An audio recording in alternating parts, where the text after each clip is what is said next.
yesterday kind of reminds me that you have to be the advocate for yourself because no one else is doing it for you. You have to defend yourself. And I know that I'm not crazy if I feel like I'm doing everything right, but something's not working out. So in one of my last shorts, I talked about how I felt like I was becoming a failure. I'm like 90% done with my commercial, but for some reason, my landings they're just not hitting right. I'm off by just a little bit. So let me explain what happened. So I go ahead with my instructor yesterday thinking that, man, this is the day. It's going to be perfect. I'm going to get signed off and I'm going to move on to the next phase, the next step. And we go up, we do two takeoff and landings, touch and goes. And it's a short field, then a soft field, or vice versa. Doesn't really matter. Those are perfect. And the third one is supposed to be the power off 180. If you're in the commercial phase, you know that the power off 180, there's no go around. You got to make it. It's kind of simulating like an engine failure, a beam, the runway, and you got to make it. And for some reason, the first one, I'm too high. Whatever, we go around. I come back to the second one, and then for some reason I'm floating, and that's kind of weird.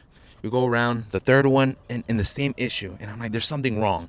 So I have an instinct of, let me check the power, let me check the throttle, and I notice that even though I press idle, it doesn't go all the way down. We go for another power off 180, and then I tell my instructor, hey, the power is not going idle as it should. Now that we know that there's an issue with the idle, all you have to do is just a little nudge, bop, and then it officially turns idle. We go around and we do the official power off 180 for myself. Bam, hit the third stripe like I said. My instructor said, let's do another one.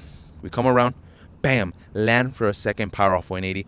Both were perfect. We land, and I'm just a little nervous to see what my instructor's gonna say, if he wants to see more landings or he thinks I'm ready. And then he comes and tells me, I'm gonna put you in for the stage check. So that means I'm commercial ready, and soon, maybe in this month or the beginning of next month, I will have my check ready and be a commercial pilot.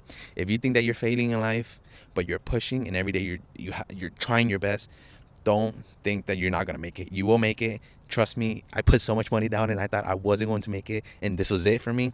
But no, just keep pushing. If you feel that this is right and this is what you should be doing, don't let anybody think that you're not enough.